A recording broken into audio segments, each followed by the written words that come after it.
दोस्तों, अगर आपने अभी तक हमारा चैनल सब्सक्राइब नहीं किया है तो यहाँ क्लिक करके हमारे चैनल को सब्सक्राइब करें और इस नोटिफिकेशन बेल को भी दबाना ना भूलें, जिससे कि आप हमारी आने वाली हर वीडियो की नोटिफिकेशन पा सकते हैं। मुंबई अपने दिल में एक समृद्ध इतिहास समेटे हुए है और यदि आप शहर के चारों ओर स्थित हैं और इसकी विशेषताओं पर ध्यान दे रहे हैं तो आपको निश्चित रूप से दूसरे युग में कदम रखने का अनुभव होगा। अपनी कलात्मक और ब्रिटिश वास्तुकला के लिए प्रसिद्ध साउथ मुंबई की गलियों में बहुत सारी साड़ी वाली भव्य इमारतों से भरी हुई है। उच्च न्यायालय बॉम्बे मुंबई रॉयल इंजीनियर्स के कर्नल बाद में जनरल जेम्स ऑगस्ट फुलर 1823-1902 द्वारा डिजाइन किया गया था। 1871-78 के बीच 1.65 मिलियन रुपए की लागत से निर्मित हाई कोर्ट सीएसटी पूर्व विक्टोरिया टर्मिनस के बाद मुंबई में दूसरी सबसे बड़ी सार्वजनिक इमारत है।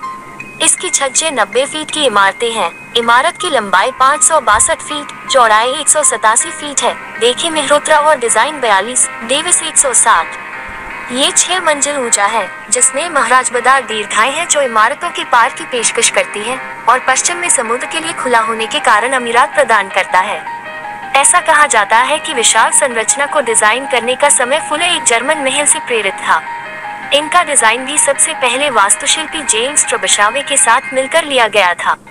पेरिस और जी.टी. मोलेसी, जो प्राचीर वाली समिति में सहायक वास्तुशिल्पी थे, कार्यकलाप चित्र उपलब्ध संरचनाएं थे। देखें मेहरोत्रा और कृति 36-37। कुछ फीट दूर से देखने पर इसके गहरे पत्थर के किले 100, इसके मेहराबदार दीर्घाएं, इसके बुर्ज, विशाल टॉवर जिसके शीर्ष पर एक विशाल ढलान वाली छत है, लगभग एक प्रेतवादित यूरोपीय महल की एक भयानक भावना पैदा होती है। अंदर इसकी भव्य केंद्रीय सीढ़ी, इसकी गुंबददार मेहराबदार इमारत और मिंट टाइलिंग इसकी भव्यता से किसी को भी आश्चर्यचकित कर सकती है। यहाँ कई सहायक सीढ़ियाँ हैं और वे अलग अलग हिस्सों को बहुत ही कुशल उपयोगवादी तरीकों से प्रशिक्षित करते हैं। सौंदर्य तत्व दूर से दिखाई देने वाली शंक्वाकारें हैं। अग्रभाग में अष्टकोणीय मीनारें, पत्थर के शिखर के साथ दया और न्याय की मूर्तियां ऊपर दिखाई गई हैं और कुछ रहस्योद्घाटन से बौद्ध धर्म एक अनाचारवाद को ठीक करना चाहिए। भारतीय समाज लंबे समय से कानून के विभिन्न सिद्धांतों से जुड़ा हुआ है। रियासतों के राजाओं के पास न्याय के अपने अपने तरीके थे और एक ही अपराध के लिए सजा देने का कोई मानक नियम नहीं था। आधिकारिक सर्वोपरि मुगल अदालत में भी सभी आपराधिक मामलों में इस्लामी कानून लागू नहीं किया गया था। इसलिए न्याय प्रदान करने वाले अधिकारियों की स्थिति के कारण बहुत कुछ छोड़ दिया गया था। देश में प्रारंभिक ब्रिटिश अदालतों में हिंदू कानून और मुस्लिम कानून दोनों के कानूनी व्याख्याकारों के कर्मचारी थे, लेकिन धर्मनिरपेक्षता और न्याय की वास्तविक भावना के लिए परीक्षण और सजा की प्रक्रिया का मानकीकरण संहिताबद्ध स्थापित किया गया था। विशिष्ट अपराधों के लिए दंडों को मानकीकृत किया जाना था। साक्ष्य का तरीका, जिसमें साक्ष्य और लागू किए जाने वाले विशिष्ट नियम शामिल हैं, और एक वकील को नियुक्त किया गया है, जैसे कि साक्षात्कार का अवसर मिलने की संभावना और साक्ष्य आदि का उपयोग सभी को विक्टोरियन युग में लागू किया गया है था। जबकि ईस्ट इंडिया कंपनी द्वारा स्थापित पहले की अदालतों ने कुछ जमीनी काम किया था, उनकी अनिवार्य आवश्यकता अपने लोगों को कुछ न्याय तंत्र प्रदान करने की थी, जो वास्तव में पूरी आबादी के लिए एक शासी तंत्र प्रदान करने की थी। इस प्रकार उच्च न्यायालय की स्थापना देश के शासन का एक महत्वपूर्ण विकास है। सामान्य मानक परीक्षण प्रक्रिया का एक ही सामान्य लागू किया गया और यूरोपीय सहित सभी समुदायों और धर्मों का निर्णय नीचे दिया गया है। उच्च न्यायालयों की वास्तुकला की शानदार भव्यता को न्यायपालिका की स्वतंत्रता द्वारा नष्ट कर दिया गया था। बॉम्बे उच्च न्यायालय वह स्थान है जहां महात्मा गांधी, सरदार पटेल, डॉक्टर बी.आर. अम्बेडकर और मोहम्मद अली जिन्ना ने वफादारी की। प्रसिद्ध स्वतंत्रता सेनानी लोकमान्य तिलक पर यहाँ राजद्रोह के आरोप में 3 बार मुकदमा दायर किया गया है। बिल्डिंग ने आर्किटेक्चर में बहुत कुछ देखा है। संबंधित भवन परिसर के अंदर से एक भाग को करीब से देखने की अनुमति नहीं है, जब तक कि न्यायाधीशों के प्रवेश द्वार से प्रवेश करने के लिए विशेष रूप से अनुमति नहीं दी जाती है। मैं स्तंभों और कॉर्निस बैंड पर साझेदारी की गहनता श्रृंखला नहीं देखो ढूंढो हूँ। ये प्रसिद्ध है। सांप, बंदर, लोमड़ी, शेर, सारस, उल्लू, चील, ग्रेमलिन और ग्रोटेस्क आदि हैं।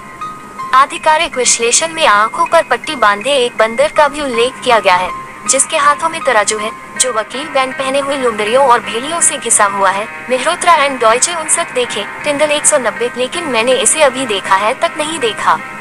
कई अदालतें हैं और इसमें सेंट्रल कोर्ट कक्ष बिल्कुल भव्य है और इसकी छत इस कक्ष के शीर्ष पर स्थित सेंट्रल ढलान वाली छत को देखकर आश्चर्यचकित हो जाता है।